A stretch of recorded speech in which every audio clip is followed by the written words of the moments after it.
Қараңғы түн. Қыстаудың іші жылы, бірақ ескі төсек сықырлап тыныштықты бұзып тұр. Кемпір мен шалдың үйі екеуіне ғана арналған шағын әлем. Қабырғадағы сағат тілі баяу қозғалады, сыртта жел күңкілдейді. Кемпір құлағын тығып жатып, әй, шал ұйықташы енді. Түн ортасы болды ғой. Көзіңді жұмсаңшы. Шал қобалжып жастығын түзеп, ұйықтай алмаймын ғой, кемпір-ай. Мына бәле маза бермейді. Қартайдық деп ойлағанмын, ал мынау қайтадан жас шағымыздағыдай тұрып алды. Құтырған шалдың бәлесі десеңші. Кемпір күліп шалдың бетіне қарайды. Айдың сәулесі терезеден түсіп екеуінің әжім толы жүзін нұрландырады. Кемпір әзілмен даусын төмендетіп, ойбай-ау, шалым-ау. Сен қартайған сайын қызық болып барасың ғой. Жастайымызда тұрғышым деп мақтанатын едің, енді қартайып қалдық деп қорқатын болдың ба? Әлде менен ұялатын болдың ба? Шал қысылып, бірақ күліп, ұялатын не бар, әйелім-ау. Сен әлі күнге дейін сол кездегі қыз сияқтысың ғой. Тек мына денеміз ғана қартайған. Жүрегіміз әлі 35-ке келмейді.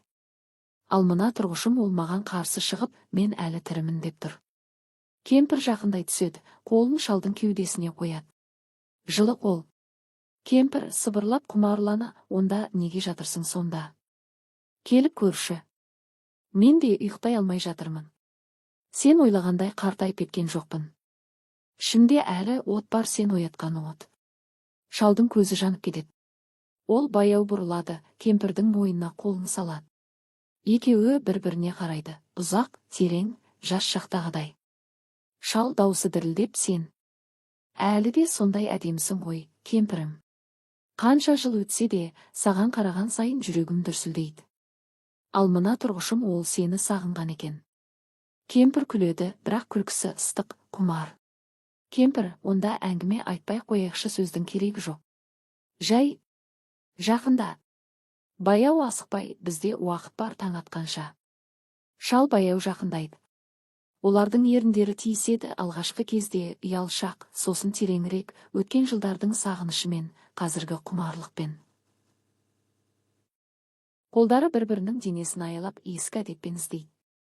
Әжімдер арасында жасырын от табылады.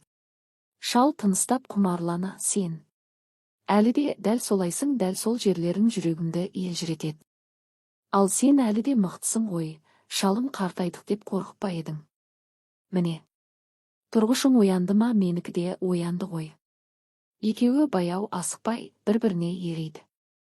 Түн бойы сөйлеседі, бірақ сөзбен емес, денемен. Кейде күледі, кейде жылайды, бақыттан. Кейде үнсіз қалады, тек тыныстары бір-біріне араласады. Таң атқанда ғана шал кемпірдің құшағында жатып сыбырлайды. Шал, кемпірім, рахмет саған. Қартайғанда да сені сүю, осыдан артық бақыт жоқ екен. Енді ұйықта, шалым. Ертең тағы да осылай болады. Біз әлі өлген жоқпыз ғой. Екеуі бір-біріне оралып тыныш ұйықтайды.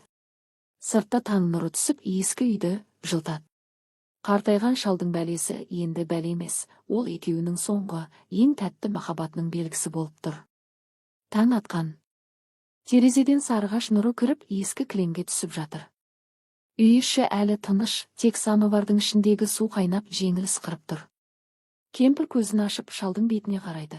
Ол әлі ұйықтап жатыр. Бірақ қолы кемпірдің беліне оралып тұр. Әй, шал, тұр енді. Таң атты. Самаурын қайнап тұр. Шал көзін ашпай, тек күлімсіреп, қайнатпа, әлі тағы жаталықшы. Кеше түн ой, қандай жақсы болды ғой. Мен ойламаппын мұндайды. Қартайдық қой деп. Кемпір шалдың шашынан сипайды, әжімдеріне тиеді, бәрі таныс, бәрі өз. Кемпір, қартайдық ба? Сен кеше түнде 35-ке қайта келдің ғой. Мен де ішімдегі от сөніп қалама деп қорқатымын. Ал сен әлі де солайсың.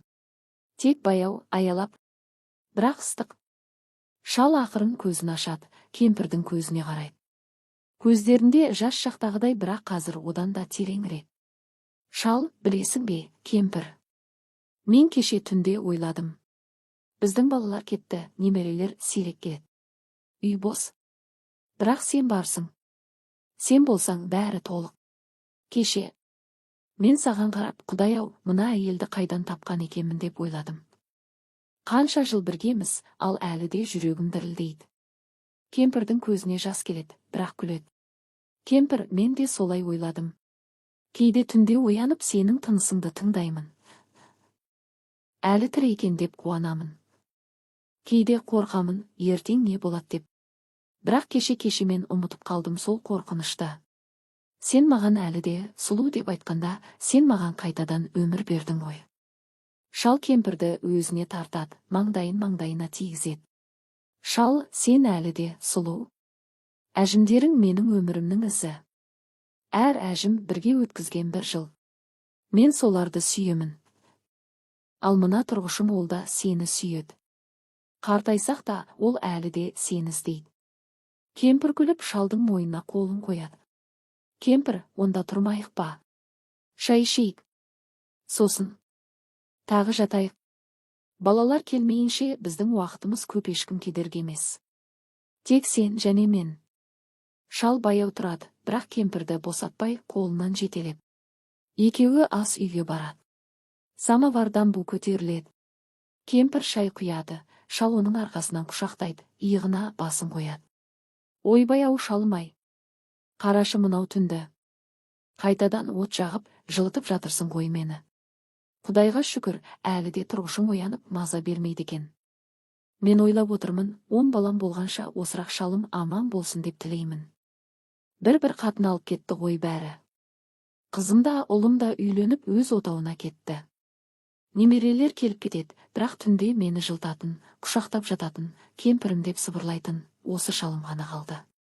Есіңде ме, жастайыңнан қатын алсам, сенен басқа қатын алмаймын деп ант ішкен едің. Қазір қарашы 10 баланың әкесі болдың, бірақ әлі де менің ғана шалымсың. Басқалардың шалы кетіп қалса, сен әлі менің қасымдасың. Қартайдық деп ойлағанмын, ал мына тұрғышың. Түнде ұйықтатпай таң атқанша солқылдатып сені есіңде ме қандай жақсы ғой, шалым бар екен деп жатқаным. Жалғыз қалсам, кім жылтады мені? Кім әлі де сұлусың деп маңдайымнан сүйеді? Кімнің тынысын тыңдап жатып, әлі тірі екен деп қуанамын? Берекем, қара шалым аман болсын. Сен болсаң мен бармын. Сен кетсең ойлағым келмейді. 10 балам бар, бірақ түндегі жылуым сенсің.